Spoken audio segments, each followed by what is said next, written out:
Niña actúa nerviosa cerca de su padre en la sala de espera del hospital, el médico le toma una radiografía y minutos después llama al 911 de inmediato. En la frontera, la vida cuesta menos que una pastilla de ibuprofeno, y hay noches en que incluso eso parece demasiado caro. La clínica El Camino, incrustada como una cicatriz entre el desierto y la desesperanza, resistía al tiempo más por inercia que por voluntad. Estaba cubierta de polvo, rodeada de un terreno baldío donde ni el viento quería quedarse. Las paredes interiores, antes blancas, habían asumido un tono amarillento indefinido, y los carteles de salud pública colgaban con cinta vieja, como si pidieran ser despegados para no presenciar más lo que allí ocurría. El doctor Esteban Navarro estaba terminando de ajustar el vendaje a un anciano con gota cuando vio, desde la rendija de la puerta, como la enfermera Julia se detenía con rigidez en la recepción. Algo en su cuerpo, en la forma en que bajó la mirada y luego volvió a alzarla con rapidez, disparó una alarma que él conocía demasiado bien. Esteban no era un hombre dado al dramatismo, pero había aprendido a detectar el silencio incómodo, ese que antecede a una tormenta que nadie puede detener. Llegaron caminando desde la carretera, murmuró Julia cuando entró a la sala de curas. Su tono era neutro, pero sus ojos estaban inquietos. Un hombre y una niña. No traen papeles. Él dice que solo es una fiebre. Pero... Esteban la miró con atención. Julia no solía sugerir cosas. Solía afirmar. Eso lo decía todo. Pero, preguntó con calma. Julia se quitó los guantes de látex, los tiró al cesto de residuos biológicos y lo miró directo. El tipo la agarra del brazo como si fuera una maleta con droga dentro. Fue solo una frase, pero fue suficiente. Esteban sintió un nudo en el estómago, una mezcla de rabia y cansancio. Ya había visto cosas así antes. Niñas embarazadas que decían haberse caído. Niños con costillas rotas por accidentes en la bicicleta. Padres que hablaban demasiado por sus hijos y niños que no decían ni una palabra.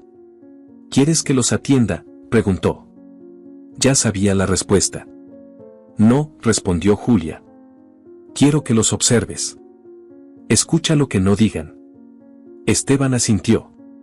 Terminó de cerrar el expediente del anciano y se dirigió a la puerta de la sala de espera. Desde allí, vio la escena con claridad, un hombre de unos 40 años, piel curtida, rostro de ladrillo sin expresión, sostenía un periódico con las manos sudorosas. A su lado, una niña de unos 12, con ropa demasiado holgada para su cuerpo huesudo, se encogía en la silla de plástico como si esperara que el mundo no la notara. No lo miró. Eso fue lo primero que Esteban notó. La mayoría de los niños miraban al doctor. Camila no. Tenía la mirada fija en la pared, pero sus ojos no veían. Se aferraba a sí misma, brazos cruzados sobre su vientre como una coraza invisible. Esteban reconoció el gesto. No era una niña con dolor de estómago. Era una niña atrapada. Julia llamó a la pareja por su supuesto nombre, Ramón, Camila. El hombre se levantó con rapidez, como si tuviera prisa por terminar. A la niña le costó más. Al incorporarse, se llevó una mano al vientre y soltó un quejido ahogado que solo Esteban escuchó. Él ya había tomado su decisión. Consulta 2, dijo Esteban.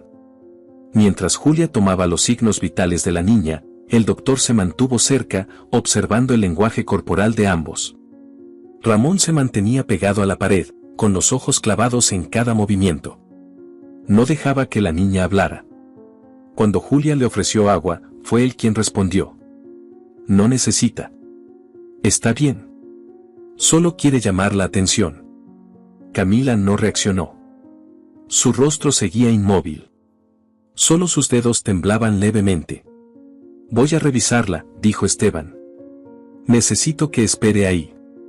Ramón tensó la mandíbula. Dio un paso al frente. No. Voy con ella.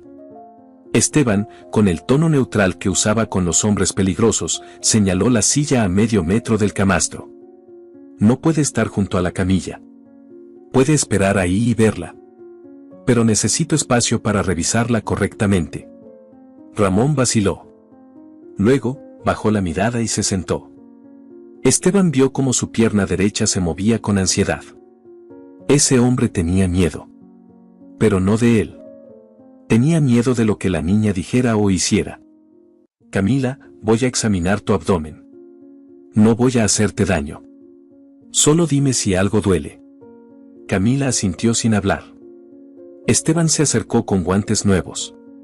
Levantó apenas la camiseta. Su piel era pálida y tensa. El abdomen estaba distendido en zonas, pero no con el patrón común de una infección. Cuando presionó suavemente en la zona derecha, Camila apretó los dientes y soltó una lágrima silenciosa. No gritó. No pidió que se detuviera. Solo soportó. ¿Hace cuánto que no comes?, preguntó. Camila murmuró, ayer. Solo agua. ¿Y cuándo fue la última vez que fuiste al baño? Silencio. Esteban se levantó. Su expresión cambió. Necesitamos una radiografía. Ramón se puso de pie de inmediato. ¿Para qué? No hace falta. Ya le dije, es el estómago. Le duele porque no come. No puedo diagnosticar sin ver lo que está pasando dentro, respondió Esteban sin alterar la voz. Y lo que veo no es normal. Tiene que cooperar. Ramón miró a Julia, luego al doctor. Esteban notó que buscaba una salida. Literal y figurativamente. Está bien. Hagan la placa. Mientras Julia llevaba a Camila a radiología, Esteban se dirigió a su escritorio y escribió en el sistema, ** posible cuerpo extraño intraabdominal. Dolor localizado. Riesgo vital. Sospecha de situación de riesgo infantil. Activar protocolos silenciosos y imagen confirma. **. La imagen no tardó. Lo que reveló congeló la sangre del doctor. Camila tenía el abdomen lleno de pequeñas cápsulas ovaladas, perfectamente alineadas como perlas negras. Decenas. Algunas más oscuras que otras. Una de ellas parecía haber perdido su contorno regular. Estaba rota. Eso explicaba el sudor frío, la palidez, el dolor. Camila no estaba enferma. Estaba siendo asesinada desde adentro. El corazón de Esteban comenzó a golpear con fuerza. Podía quedarse callado. Podía decir que no vio nada. Podía darle un suero, unas pastillas y desentenderse. Pero entonces recordó la forma en que Camila no lo había mirado. El miedo no era nuevo para ella. Estaba acostumbrada. Tomó el teléfono. Marcó el número de emergencia. 911, ¿cuál es su emergencia? Soy el doctor Esteban Navarro. Estoy en la clínica El Camino. Tengo una niña de aproximadamente 12 años. Ha sido utilizada para introducir cápsulas de drogas en su sistema digestivo. Una parece haber estallado. Está en peligro de muerte. El hombre que la trajo aún está aquí. Necesito intervención policial y médica inmediata. Colgó. Al darse la vuelta, Ramón estaba en la puerta. ¿Qué miró en esa imagen?, preguntó. Esteban sintió un escalofrío en la espalda. Sus manos estaban aún sobre el teclado. Ramón dio un paso adentro, cerrando lentamente la puerta. ¿Qué fue lo que vio, doctor? El silencio se volvió denso. Esteban no respondió. No tenía tiempo para mentir. Quiero verla, dijo Ramón. Quiero ver a mi hija ahora. Esteban tragó saliva. Ella está en radiología. La están cuidando. Ramón frunció los labios. No es tu hija, ¿verdad?, preguntó Esteban con voz seca. Ramón se tensó. Su mandíbula se contrajo. En sus ojos había rabia. Y vergüenza. No te metas en lo que no entiendes, respondió. Esteban no apartó la vista. Dio un paso hacia él. Estoy metido. Y si no sales de esta clínica, la policía te va a sacar. Ramón sonrió por primera vez. Pero era una sonrisa hueca. ¿Y tú crees que la policía aquí hace algo? ¿Tú crees que soy el problema? Esteban no respondió. Se limitó a sostenerle la mirada, sabiendo que había marcado un antes y un después. Fuera de la sala, Julia se acercaba con Camila en silla de ruedas. El rostro de la niña era una máscara de dolor. Ramón se giró, los vio, y algo en su rostro cambió. Una especie de reconocimiento. Una rendición anticipada. Esteban caminó hacia la computadora. Con un leve temblor en los dedos, completó el protocolo. Julia le preguntó en voz baja, ¿llamaste? Esteban asintió. Julia apretó los labios. La tensión en el aire era tan fuerte que ni el zumbido del ventilador la rompía. Esteban observó a Ramón, que ahora caminaba de un lado a otro como un animal enjaulado. Y entonces, con el sonido de sirenas en la distancia, supo que todo estaba por comenzar. Que lo que acababa de descubrir era solo la primera capa de una verdad mucho más oscura. Las sirenas aún estaban lejos, pero el instinto de Ramón ya las sentía demasiado cerca. Su respiración se aceleraba, su cuerpo respondía antes de que su mente pudiera procesar el pánico. Había vivido en la línea delgada entre el crimen y la supervivencia demasiados años como para no detectar cuando era el momento de desaparecer. Y ahora, esa línea se desdibujaba rápidamente. Camila, en la silla de ruedas, apenas podía sostenerse. El color de su piel había cambiado. No era solo palidez, era una transparencia mórbida, como si su cuerpo se estuviera rindiendo desde adentro. Esteban vio cómo sus párpados caían con pesadez. Julia intentó detenerlos, con la voz y el cuerpo. Ramón, no puede llevársela. Está grave. Ya vienen los paramédicos. Déjela aquí. Quítate. Rugió Ramón, y empujó a Julia con tal violencia que su cuerpo golpeó contra el escritorio de la recepción. El sonido fue seco. Una de las enfermeras gritó. Esteban reaccionó como si le hubieran arrancado una parte del alma. Dio un salto y corrió tras ellos, pero Ramón ya cruzaba la puerta principal, con la niña en brazos. Afuera, la oscuridad del desierto se mezclaba con la de sus intenciones. Ramón, vas a matarla. Gritó Esteban sin pensar en el peligro. Ramón volteó solo un instante. En sus ojos había una mezcla de miedo, dolor y rabia. Esa rabia que viene de saber que uno ya ha perdido, pero que igual sigue huyendo. Después desaparecieron. Julia, tambaleándose, se levantó con ayuda de otra enfermera. Tenía sangre en la frente, pero su mirada estaba fija en Esteban. Tienes que encontrarlos, dijo con voz seca. Esa niña no llega a mañana. Esteban salió. La noche lo envolvió de inmediato. No vio nada. Solo el eco de sus propios pasos en el cemento y el crujido de una camioneta alejándose entre piedras. No hubo policía. Las sirenas se apagaron en algún punto de la carretera. Alguna llamada redirigida. Algún soborno efectivo. O tal vez nunca venían del todo. Horas después, cuando la clínica ya estaba vacía y el eco del caos se había transformado en un silencio tenso, Esteban se quedó solo. Julia había insistido en quedarse, pero él la convenció de que descansara. Fingió que iba a dormir en el consultorio, pero no cerró los ojos. Revisaba el monitor una y otra vez, el eco de la radiografía de Camila lo perseguía como un tumor visual. Cada cápsula, cada sombra en su abdomen, era una cuenta regresiva. La puerta trasera crujió. El cuerpo de Esteban se tensó como una cuerda. Se puso de pie. Alguien había entrado. Se giró lentamente hacia la oscuridad. No necesitaba verlo. Lo sabía. No grites, dijo Ramón, con la voz cargada de una urgencia rota. Si gritas, la matas. Esteban lo vio. Tenía la pistola en una mano, y en la otra, a Camila. Su cuerpo parecía ya sin peso. Colgaba como una muñeca de trapo. Tenía espuma blanca en la comisura de los labios. Está convulsionando, dijo Esteban. ¿Cuánto hace que empezó?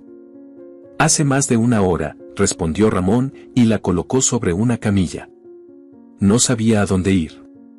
No podía llevarla al hospital. Ellos me vigilan. Están en todas partes. Esteban lo ignoró. Ya no era el momento de hablar. Le abrió la boca a Camila, la inclinó hacia un costado para evitar que se ahogara y comenzó una serie de maniobras para estabilizar su cuerpo. Buscó suero, conectó una vía. No tenía tiempo. El estallido de una cápsula podía liberar suficiente droga para matar a 3 adultos. Y ella era solo una niña. No tiene tiempo, dijo mientras trabajaba. Si no la operamos, muere esta noche. Necesito un quirófano, aunque sea básico. Necesito instrumental, monitor, cualquier cosa. Ramón lo miraba como un perro acorralado. Hay un lugar, dijo por fin. Una veterinaria. Es de un tipo que trabaja con nosotros. Tiene bisturí, mesa quirúrgica, anestesia. Esteban levantó la cabeza. Sus ojos se clavaron en los de Ramón. ¿Vas a llevarme a ese sitio? Sí, dijo Ramón. Pero tú vas a operarla. Esteban dudó por primera vez. Las manos le temblaban. Iban a meterlo en un sitio sin registro, sin ayuda, sin respaldo. En territorio enemigo. Si no me ayudas, ella muere, repitió Ramón. Esteban miró a Camila. Recordó su silencio, sus dedos temblorosos, su voz susurrando agua con vergüenza. No era una niña usada. Era una niña olvidada por todos. Y esta era la única oportunidad de arrancarla de la muerte. Llévame, dijo finalmente. Ramón asintió. Bajó la pistola. Pero no la guardó. El trayecto fue corto, pero cada segundo estiraba la tensión como una cuerda al borde de romperse.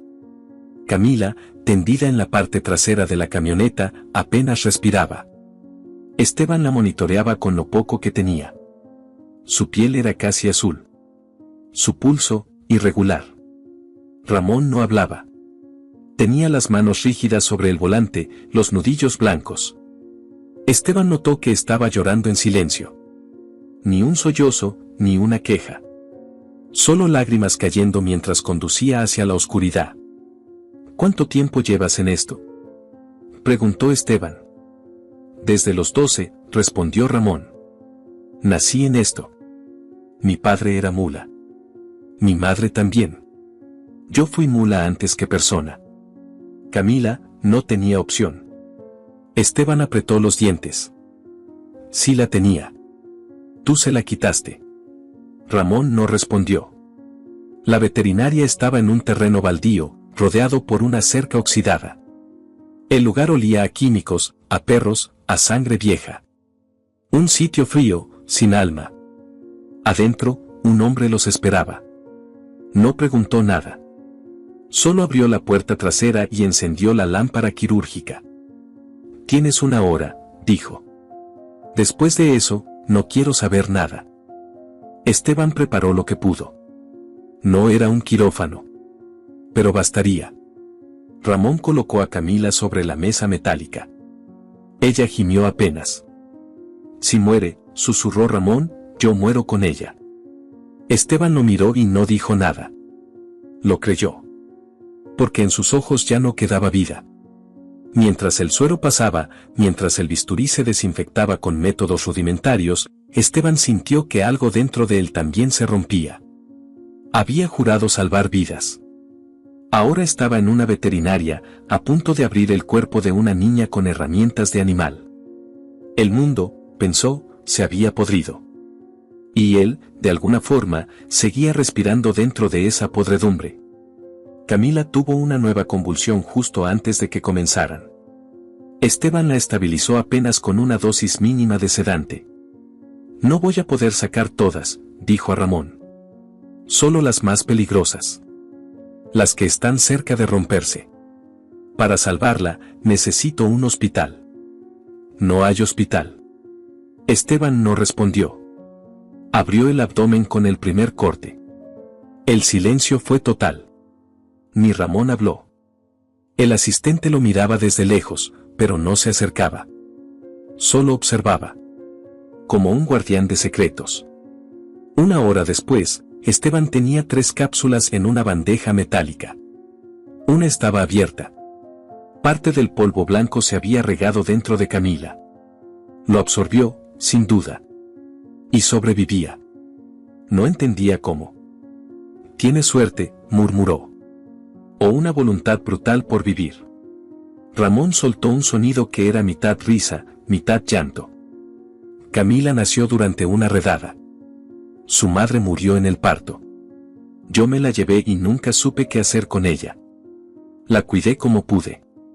Pero el mundo no quiere a los hijos de nadie. Tú la convertiste en mercancía, dijo Esteban. Yo la mantuve viva. No sabes lo que hay del otro lado de la frontera. No sabes lo que nos hacen si fallamos. Esteban miró al hombre que tenía enfrente. Ya no veía a un padre. Veía a un prisionero. Pero eso no lo perdonaba. Cuando terminó, cerró la herida con sutura gruesa. Aplicó antibióticos. La cubrió con una manta. No puedo hacer más aquí, dijo. Necesita cuidados postoperatorios, monitoreo, cirugía completa para remover el resto. Ramón asintió. Sacó la pistola. Apuntó al médico. «Vas a venir conmigo». «¿A dónde vamos?» Esteban no se inmutó. «¿Me vas a obligar a operar más niñas como ella?» «No», dijo Ramón con voz extrañamente suave. «Vas a salvar a las que puedas». Esteban sintió el peso del mundo sobre sus hombros. Miró a Camila. Luego al arma. «Entonces llévame», dijo. «Pero recuerda algo, si no la sacamos viva de todo esto, yo también estaré muerto. Porque ya no podría vivir conmigo mismo». Ramón bajó el arma. En su rostro apareció una sombra de respeto. O de resignación. Abrieron la puerta trasera de la veterinaria. Afuera, la noche aún los esperaba. Y más allá, en la penumbra, se extendía un infierno que todavía no tenía rostro, pero que ya los había devorado a todos. El motor rugía como una bestia cansada mientras la camioneta de Ramón devoraba el camino de tierra. Atrás, el mundo seguía girando, indiferente, pero lo que venía delante era un universo oculto, con sus propias reglas, sus propios dioses y castigos. Esteban, sentado en el asiento del copiloto, sostenía la mano de Camila con firmeza. Su temperatura había bajado peligrosamente. No hablaba, no abría los ojos. Solo existía, flotando entre la vida y la muerte. Ramón no decía nada. Ya no quedaba espacio para las palabras.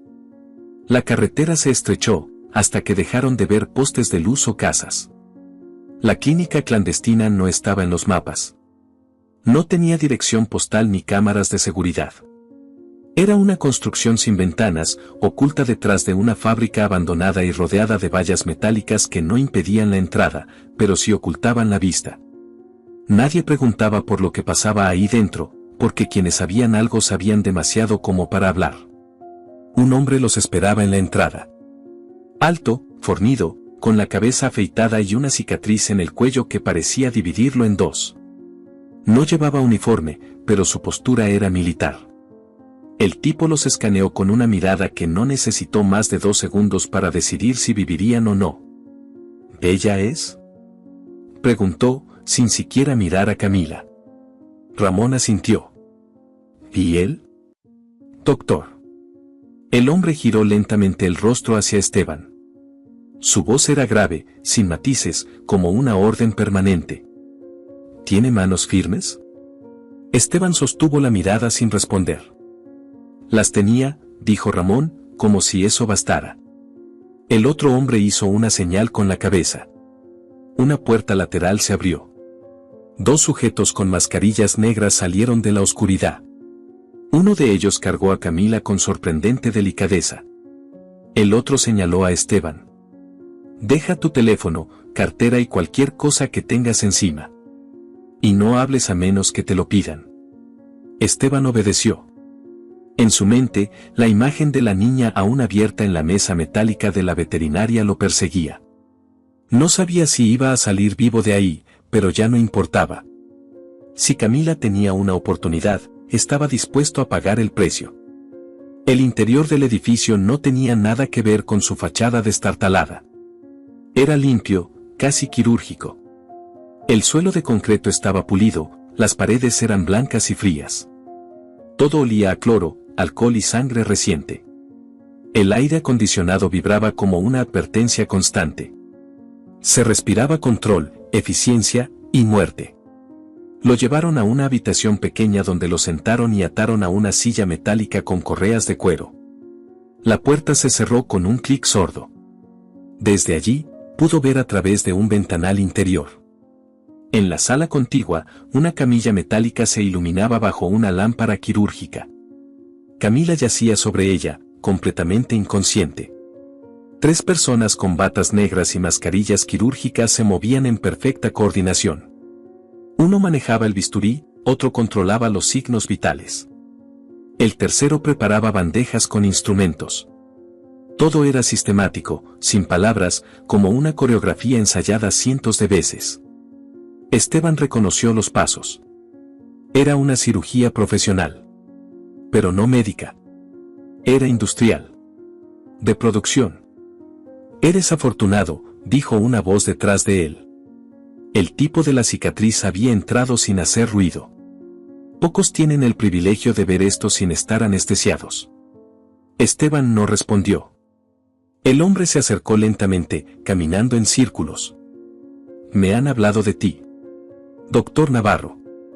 Fuiste cirujano, ¿no es así? Especializado en gastroenterología. Te saliste del sistema. ¿Por qué?» Esteban no miraba al hombre. Solo observaba a Camila. Estaba perdiendo sangre. Necesitaban coagular más rápido. ¿Ideales? ¿Un error? ¿Una mujer? Todos tienen un motivo para rendirse, continuó el hombre, acercándose más. Pero tú aún tienes valor. Y aquí, el valor es rentable. Esteban giró lentamente la cabeza. ¿Quién es usted? Soy el que mantiene esto funcionando. El que se asegura de que la mercancía no se desperdicie. Pero no soy un monstruo, doctor. Aquí hacemos lo que el sistema se niega a hacer. Aprovechamos lo que el mundo desecha. Niños sin papeles, sin nombre, sin nadie que los reclame.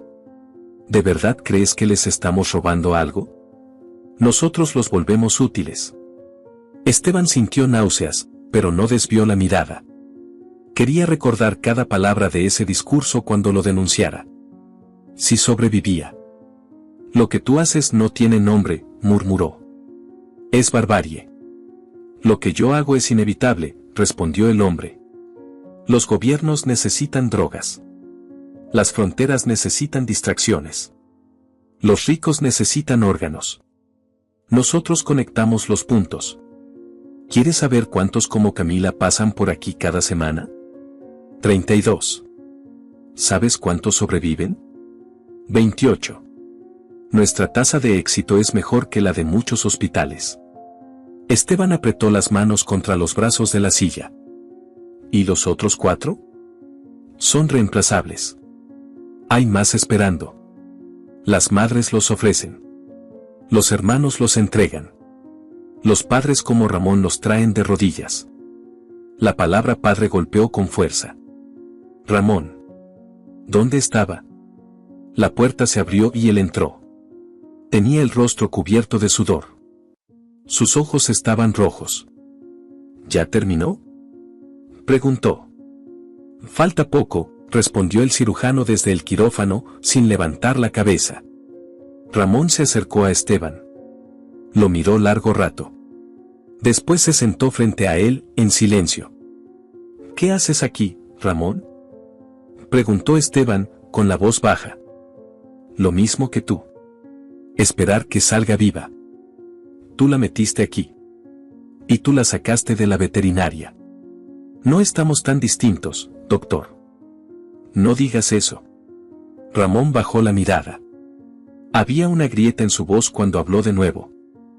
Cuando tenía 8 años, mi madre me vendió por 1000 pesos. Me llevaron a una bodega como esta. Me abrieron. Me llenaron. Me dejaron en un motel con fiebre. Sobreviví. A los 15, ya trabajaba para ellos. A los 18, maté por primera vez. A los 25, tenía dinero. Pero no tenía alma. Esteban no dijo nada. Ramón continuó. Cuando Camila nació, pensé que era una oportunidad. Una forma de limpiar algo. Pero no puedes limpiar el barro con sangre.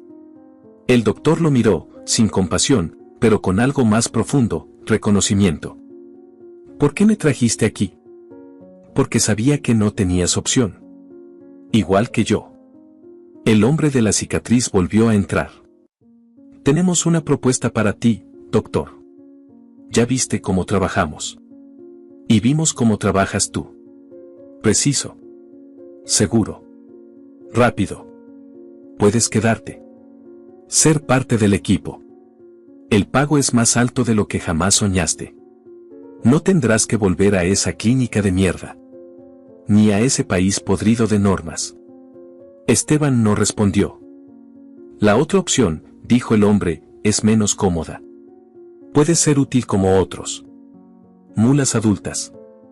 Médicos que cruzan cápsulas en sus propios cuerpos. Los controles no los detectan. ¿Sabes cuántos congresos médicos hay al mes en la frontera? Esteban cerró los ojos. Un niño fue llevado al quirófano mientras aún hablaban. Un niño pequeño. No podía tener más de 10 años. Su mirada estaba vacía. El miedo había sido reemplazado por resignación. No, dijo Esteban. Entonces elige. Implanta tú mismo las cápsulas en este niño. O las tragas tú. En ese instante, Ramón se acercó por detrás y lo abrazó, como si fuera a atarlo. Pero no lo hizo. Le susurró algo al oído. Voy a ayudarte. Tengo una llave. Cuando se distraigan, corre al pasillo del fondo. Habitación 7. Camila está ahí. Sácala. No la dejes morir aquí.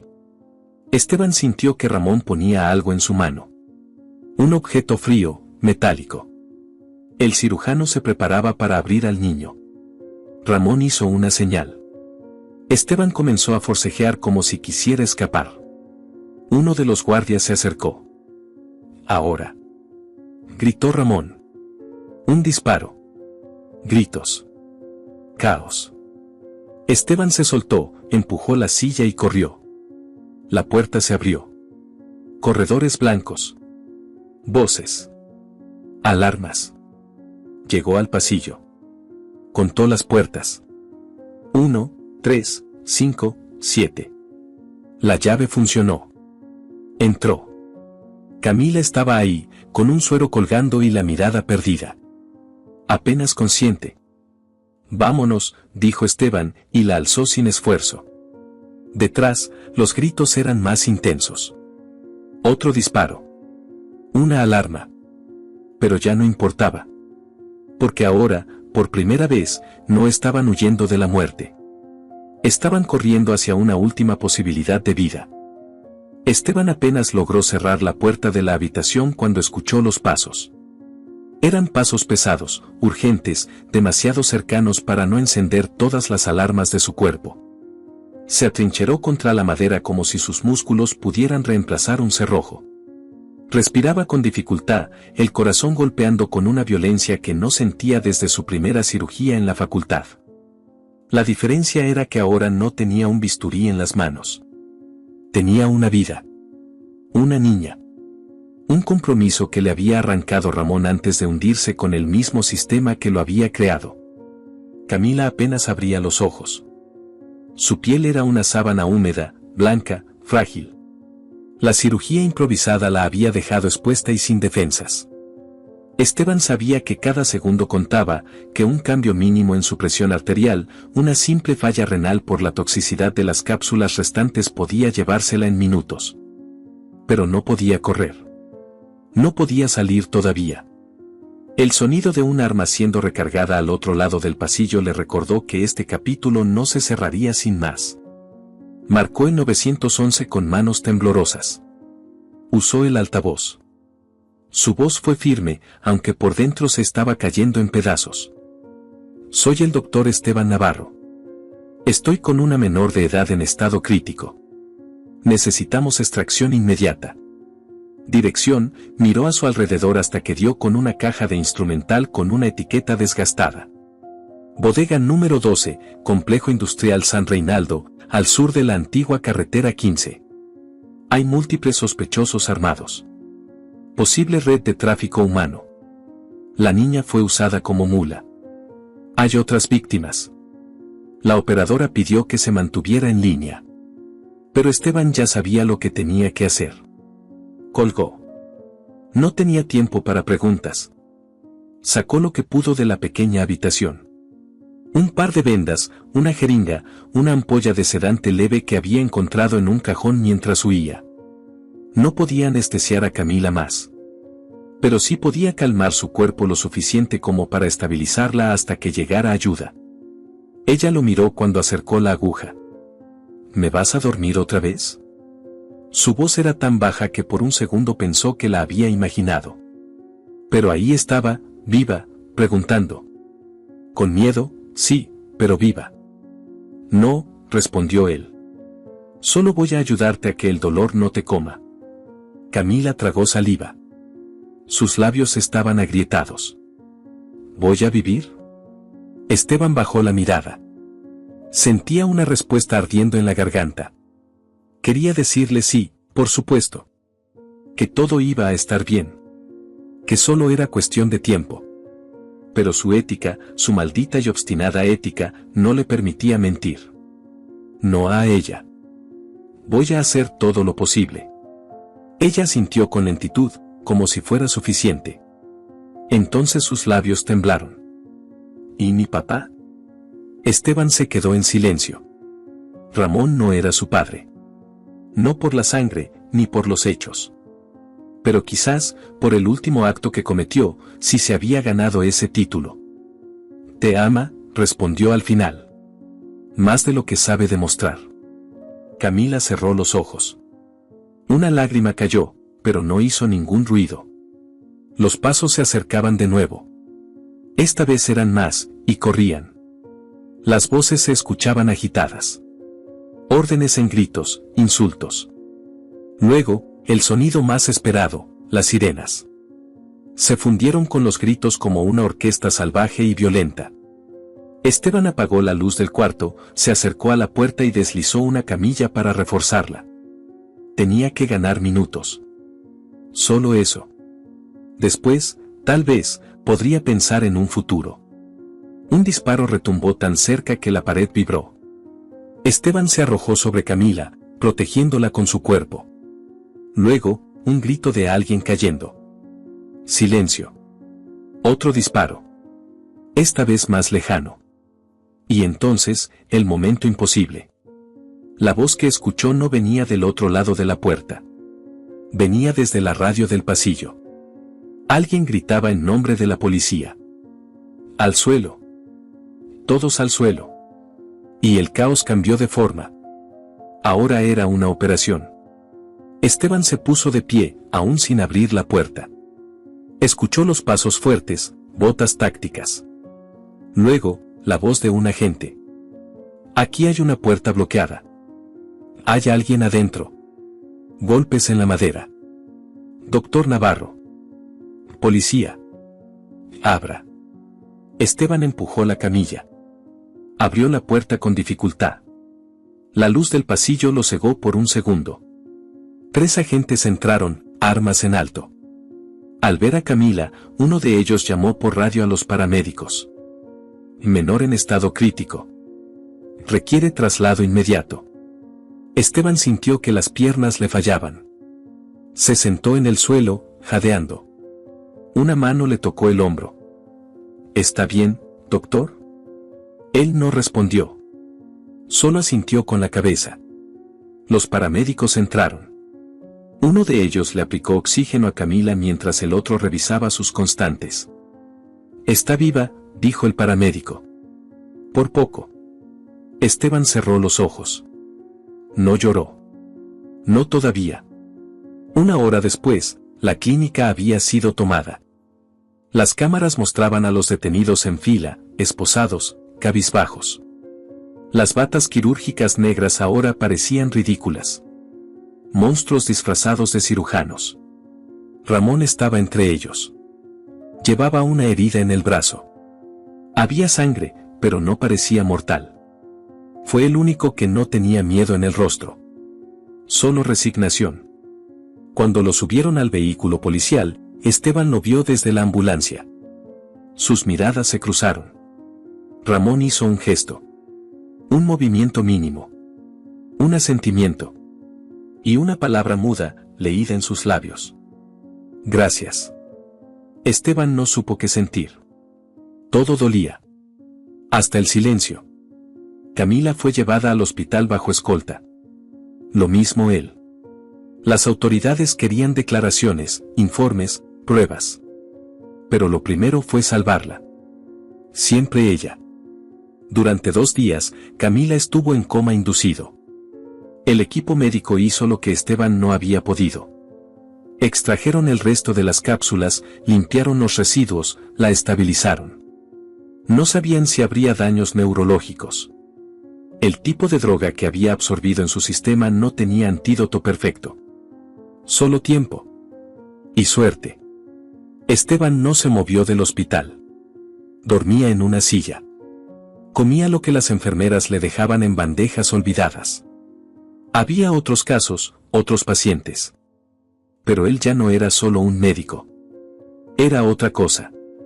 El tercer día, Camila abrió los ojos. La enfermera lo llamó.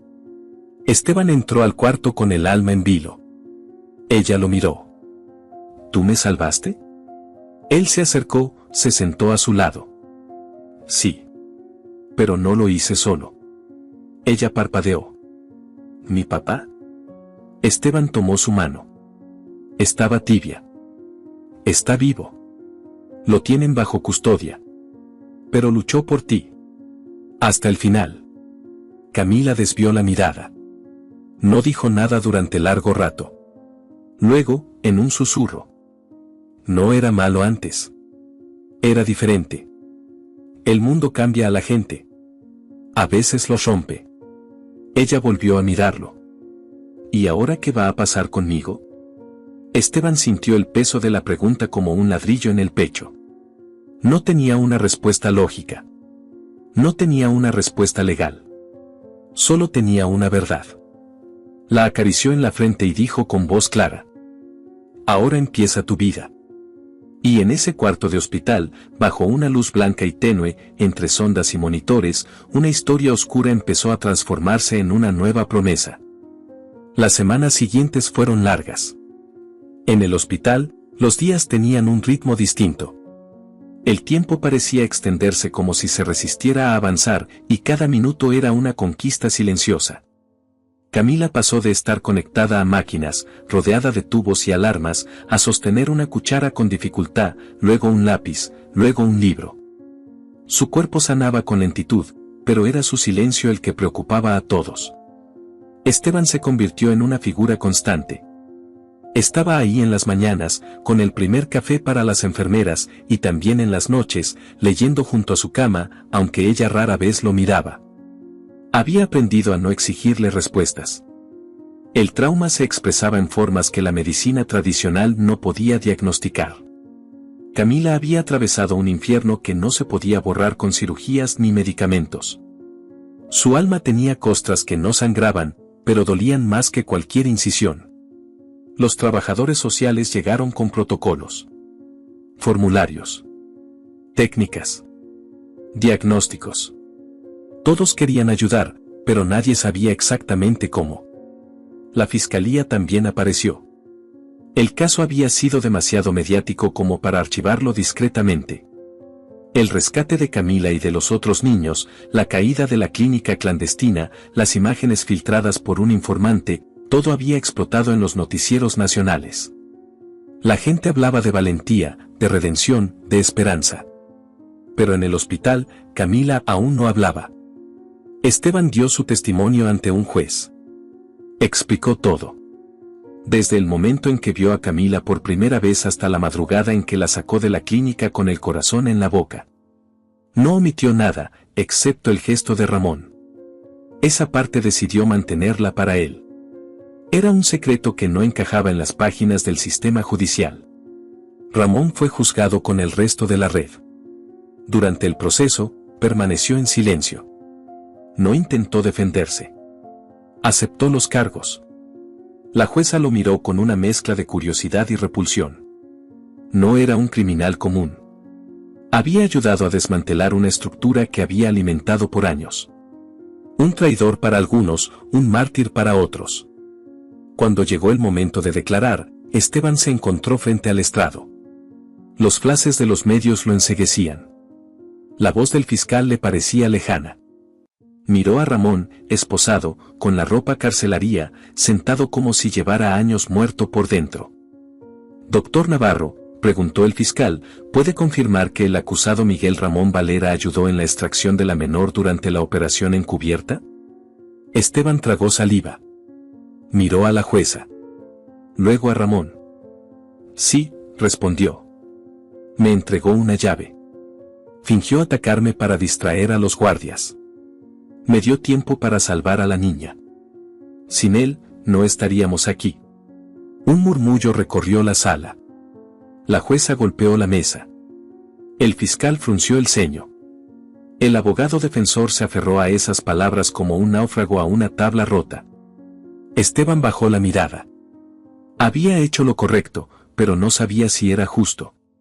Ramón merecía pagar por lo que había hecho. Pero también merecía ser recordado por lo que hizo al final. Al salir de la sala, lo interceptó una periodista. «Doctor Navarro, ¿por qué decidió hablar a favor de un hombre que contribuyó al tráfico de niños?» Esteban la miró con la misma expresión que usaba cuando daba malas noticias a los familiares de un paciente terminal. «Porque no todo es blanco o negro. Hay personas que nacen dentro del sistema equivocado y pasan la vida intentando sobrevivir. Ramón no era un héroe. Pero en los últimos minutos, eligió ser padre». La periodista no supo qué decir. Esteban se alejó. Mientras tanto, en el hospital, Camila comenzó a hablar. No con palabras completas. Frases cortas. A veces preguntas simples. Dudas. Miedos. Una mañana, mientras Esteban entraba con su café habitual, ella lo sorprendió con la voz quebrada. «¿Por qué no me dejaste morir?» Él se detuvo. No porque no tuviera respuesta, sino porque ninguna respuesta podía ser suficiente. «Porque no lo merecías. Tampoco merecía lo que me pasó». «Lo sé». Se sentó a su lado. Ella no lo miró. Pero tampoco lo echó. «¿Y si nunca dejo de tener miedo? Entonces vivirás con él. Y poco a poco, el miedo se cansará de ti. ¿Y si no me quiere nadie? Yo te quiero». Ella se giró. Por primera vez, sus ojos no estaban vacíos. Había algo en ellos. Dolor, sí. Pero también algo parecido a fe. La recuperación siguió. Esteban presentó la solicitud de tutela temporal. Fue un proceso engorroso. Lo interrogaron durante horas. Le revisaron el historial, sus ingresos, su salud mental. Preguntaron por su pasado, por su divorcio, por su decisión de trabajar en la frontera en lugar de en una clínica privada. Él respondió todo. Sin defensas. Como un paciente en la mesa. Camila fue escuchada también. En una sala llena de psicólogos, le preguntaron si quería vivir con Esteban. Ella dijo sí. Después, cuando le preguntaron por qué, respondió sin vacilar. «Porque no me mira con lástima». Eso fue suficiente. La custodia fue aprobada por 6 meses. Prórroga automática si el comportamiento de la menor seguía siendo estable. Esteban no celebró. Solo la abrazó. Ella se dejó abrazar. Sin temblores. Los meses siguientes los vivieron en una casa alquilada a las afueras de la ciudad. Una zona tranquila. Lejos del polvo, de las sirenas, de las sombras. Camila empezó a ir a terapia. 2 veces por semana. Dibujo, escritura, respiración guiada. Aprendió a manejar las pesadillas. A veces se despertaba gritando. Esteban corría al cuarto. Ella lo miraba y él no preguntaba nada. Solo se sentaba en el suelo y le decía: «Estoy aquí. No pasa nada». En el colegio, al principio, No hablaba con nadie. Pero una profesora descubrió que tenía habilidad para la ciencia. Especialmente para anatomía. Sabía identificar los órganos sin ayuda. Esteban le regaló un libro de medicina para niños. Ella lo leyó en 3 días. Un año después, Camila se sentaba en la cocina con una bata médica de juguete, leyendo un diccionario de términos quirúrgicos. Esteban la miraba desde el marco de la puerta. No decía nada. Solo la miraba y respiraba. Un día, ella se acercó con un cuaderno. «Quiero mostrarte algo». Él lo tomó. En la primera página decía: «Mi nombre es Camila. Tengo 13 años. Sobreviví. Y algún día, voy a salvar vidas también». Esteban sintió que algo se quebraba en su pecho. No lloraba desde la noche del rescate. Pero esa frase fue como una herida luminosa. Camila lo miró con una sonrisa que aún no sabía cómo formar completamente, pero que ya tenía forma. «¿Está bien?» «Es perfecto», dijo él, y la abrazó. «Es lo más perfecto que he leído». Esa noche, Camila durmió sin pesadillas. Y Esteban supo que su promesa había valido la pena. La historia de Camila no salió en los periódicos. No apareció en los rankings de Justicia Internacional. Nadie la convirtió en una campaña política. Pero eso no importó. Porque en una ciudad lejana, con nombre simple y calles tranquilas, una niña comenzaba una nueva vida. No sin cicatrices. No sin memoria. Pero con algo mucho más poderoso, la voluntad de sanar. Y en su cuaderno, junto a dibujos de órganos humanos y palabras difíciles, había una frase que ella repetía cada vez que se sentía perdida. «Yo no soy lo que me hicieron. Soy lo que elijo hacer con lo que me hicieron». ¿Qué te ha parecido esta historia? Cuéntanos en comentarios qué harías en una situación similar. Nos gustaría saber desde qué ciudad nos estás viendo. Te invitamos a darle me gusta, suscribirte al canal y compartir este video con tus amigos o familiares como muestra de apoyo. Esto nos motiva a seguir subiendo relatos emocionantes prácticamente todos los días. No te pierdas la próxima narrativa sorprendente que está a punto de aparecer en tu pantalla. Valoramos enormemente tenerte aquí con nosotros. Puedes hacer clic en los enlaces que están apareciendo en tu pantalla en este momento. Tenemos una selección exclusiva de historias cautivadoras y entretenimiento garantizado especialmente para ti. Nos vemos en el próximo video. Un abrazo.